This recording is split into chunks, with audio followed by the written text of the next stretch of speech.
Hi there, it's me again, Sonia from The Art of Stamping with another card making tutorial. Today I want to share how I made this rather clean and simple window card with some vibrant Copic coloring on my focal image. This cute stamp showing a bear in an old-fashioned airplane is called T-Bird, and it's part of Purple Onion Design's 2017 summer release. Well, as usual, I start by stamping down my image using my Misty and MFT's hybrid ink in black licorice, which is Copic safe and watercolor safe and therefore can be used on virtually all of your coloring images, no matter what coloring medium you want to use. And here I start coloring. I must admit that I do not have a go-to recipe when it comes to Copic coloring. And although I'm already using these markers for years, I'm still experimenting with the best methods to color with them. I started by building up my color from the lightest to the darkest, then I switched methods and started with my darkest colors to finish with my lightest. And currently I'm pretty much doing something in between. I use my lighter or mid-tone colors to sketch out my shadow areas, and when I'm pleased with what I've done, I start to bring in my darkest color and work my way up to the lightest hues.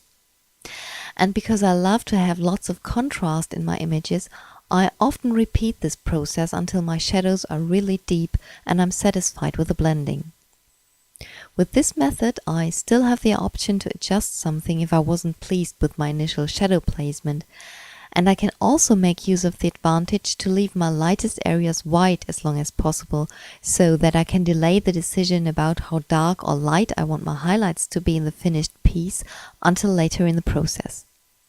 But that's only personal preference, and if you've found your method, how you like to color, and you're pleased with it, then just stick with it. Because in the end, it's all about having fun, isn't it?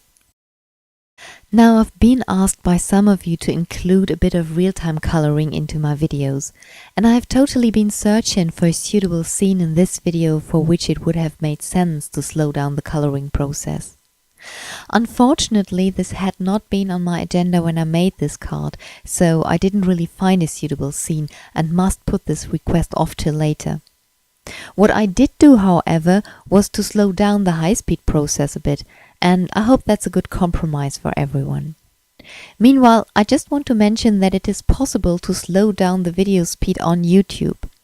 Just search for the speed option in the Options tab, where you can also choose the video quality.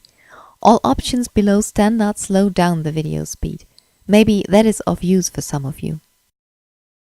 What I also tried to do was showing the caps of the Copics I used while I was coloring, but I totally failed at that. I'm simply used to keeping them in my hands, and as you can see in this video, it is really hard to break a habit. So I simply typed in the colors, which I hope is okay as well. Now, as always, I'll play some music and come back to you at the end of the coloring process. Enjoy!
Now here's a little trick I learned from Kathy Rakusin.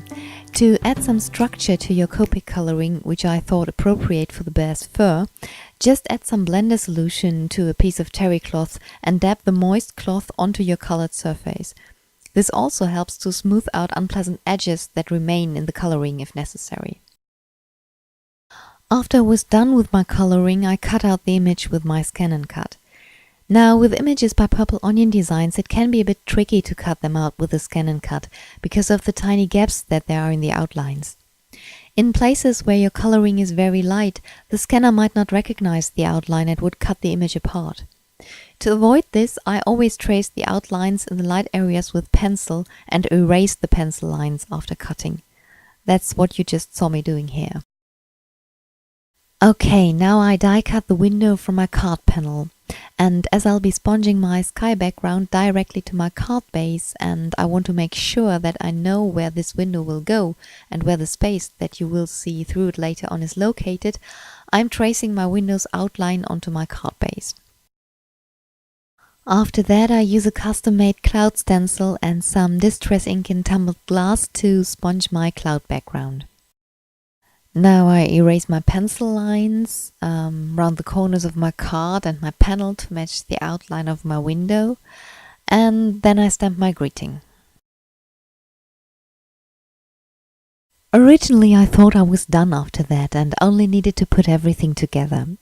But when I looked at the finished card, I found that my bright focal image put too much weight onto the center of the card, and I wanted to balance it with some color on the sides. So I cut down my panel a bit and added some fun rainbow striped pieces of pattern paper to the sides of my card base, which slightly remind of the typical airmail pattern on envelopes, which I think is fun here. To finish off the card, I just add some foam tape onto the back of my panel, adhere it to my card base and put the little airplane bear in the center of the window. And that's it. Thanks for watching. Should you have any questions or remarks, just comment on my blog or in the YouTube section below. Please give me a thumbs up if you liked the video. And don't forget to subscribe if you want to see more of what I do in card making. Have a nice day. Bye.